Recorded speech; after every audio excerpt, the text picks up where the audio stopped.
Apa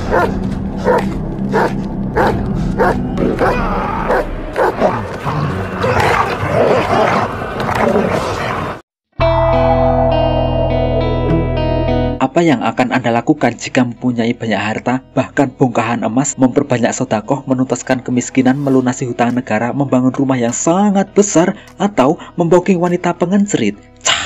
Dengan latar belakang landscape yang luas, unik, dan tak kenal ampun, film dengan genre trailer ini mengisahkan tentang keserakahan dan ujungnya orang akan pergi untuk mengamankan untuk dirinya sendiri. Mungkin film ini adalah satu-satunya film yang sangat minim pemain atau aktor yang tidak lebih dari 10 orang saja. Keren kan?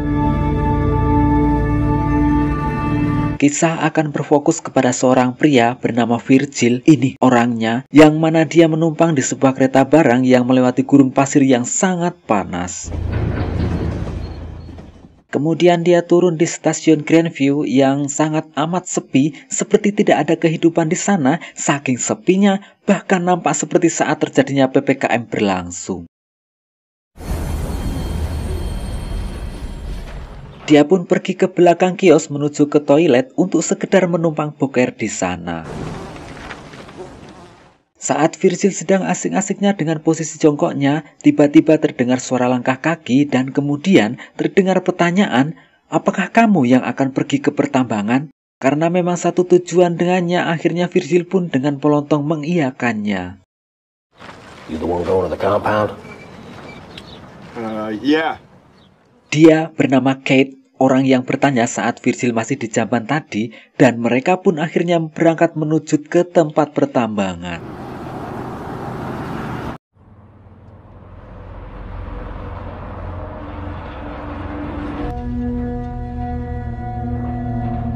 Di tengah perjalanan mereka pun harus terhenti sejenak karena salah satu ban pada mobilnya meledak dan harus melakukan penggantian saat itu juga. Virgil yang saat itu mengerjakan penggantian ban, di saat itulah ia melihat anjing liar yang sedang memangsa anjing lainnya.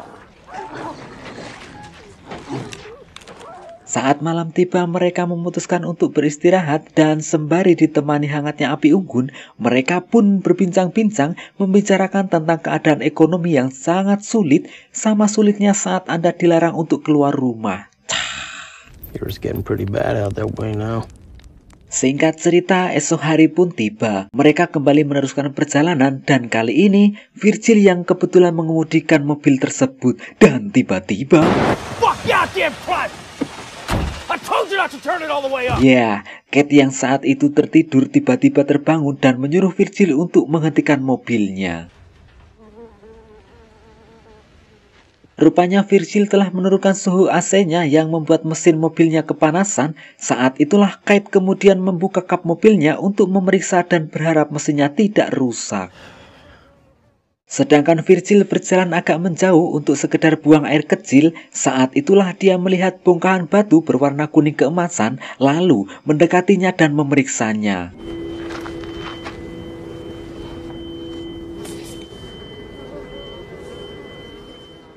Karena masih penasaran, Virgil memanggil Kate untuk kemudian memastikan apakah benar itu emas asli atau bukan. Look at this! Come here!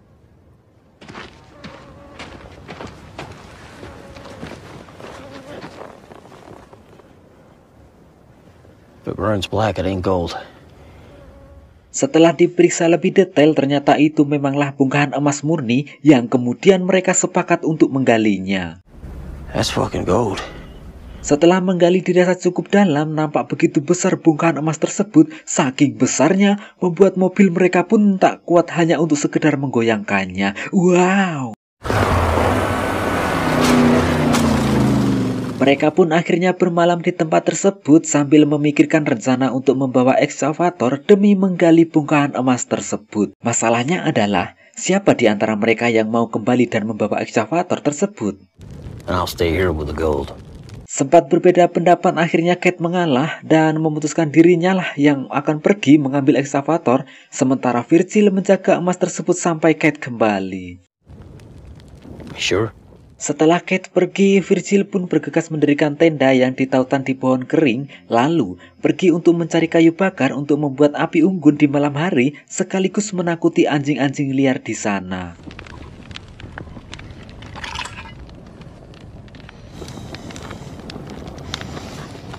Keesokan harinya saat Virgil pergi mencari kayu bakar, dia tak sengaja menemukan bangkai pesawat kecil yang kemudian mempreteli dan membawanya untuk memperkuat tendanya.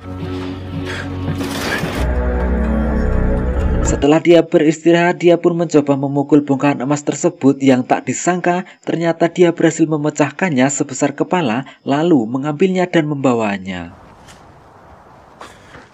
Di malam harinya, Kate menelpon Virgil di mana dia memberitahukan bahwa dia sedang berhenti di jalan dikarenakan mesin mobilnya kepanasan. Virgil juga mengatakan bahwa dia telah berhasil memecahkan emasnya, sementara Kate mengatakan jangan berpuas dulu karena mereka akan menguasai semua emas tersebut.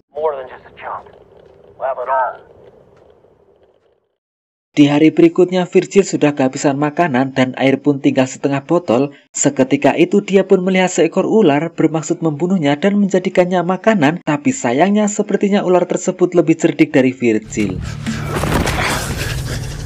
Karena hal tersebut, ia tak sengaja menumpahkan air yang hanya tinggal itu satu-satunya, sehingga dia benar-benar harus kelaparan serta kehausan di padang yang cukup luas.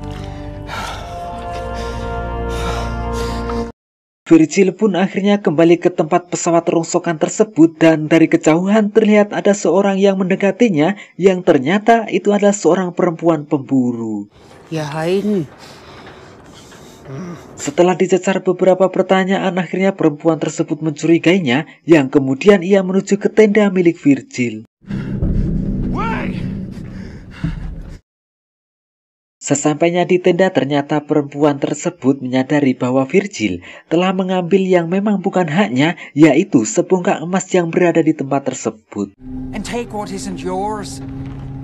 Virgil yang tak tahan dengan ocehan perempuan tersebut secara brutal memukul kepala perempuan tersebut dengan sebuah sekop yang membuat perempuan tersebut tewas saat itu juga. Setelah mengambil beberapa barang milik perempuan tersebut, Virgil berniat menguburkan mayat si wanita, namun tak berapa lama kemudian terlihat seekor anjing liar mencoba membongkar kuburannya, yang kemudian Virgil memutuskan untuk membawa mayat tersebut menjauh lalu membakarnya. Gila gak tuh?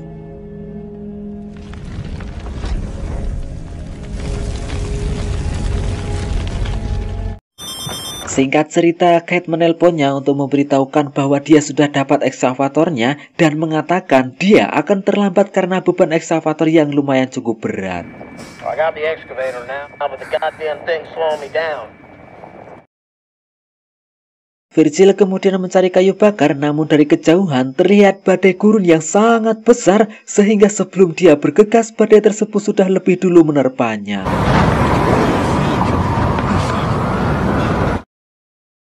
Setelah badai usai, terlihat semua peralatan dan tendanya pun kabur entah kemana, sementara Virgil tertimbun pasir dengan luka tancapan kayu pada perutnya, dan itu sungguh sangat menyakitkan.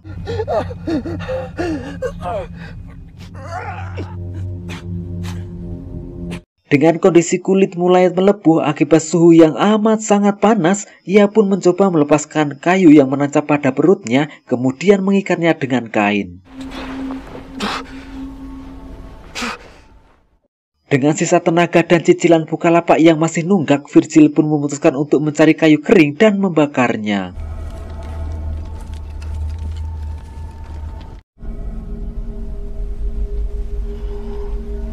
Saat itulah Kate menelponnya dan secara bersamaan muncullah perempuan yang mirip sekali dengan wanita yang Virgil bunuh di awal.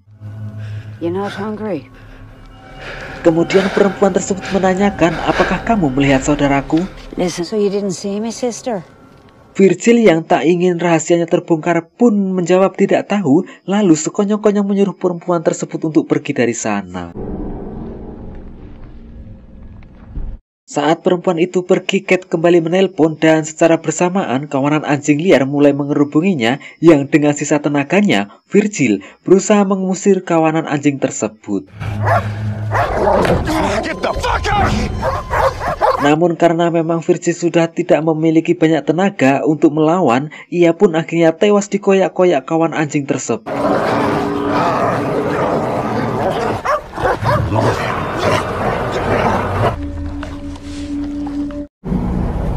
Di sisi lain kita akan diperlihatkan seorang pria di puncak bukit yang ternyata itu adalah Kate. Loh. Dari sini terungkap sebuah fakta mengejutkan bahwa Kate ingin menguasai bongkahan emas itu sendirian dan membiarkan Virgil kehabisan makanan tergeletak lemas sebelum akhirnya tewas menjadi santapan anjing liar. Cukup licik juga si Kate ini ternyata. Setelah melihat Virgil tewas dimakan anjing liar, Kate pun turun dan membawa ekskavatornya. Dia pun segera menyiapkan ekskavatornya untuk menggali bongkahan emas tersebut. Namun tiba-tiba,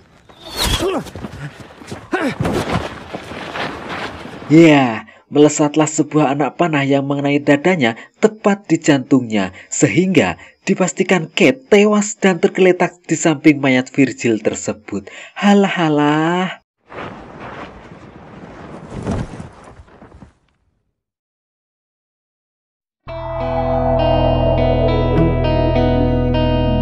Tidak dijelaskan secara detail dari mana asal anak panah tersebut dan siapa yang melakukannya.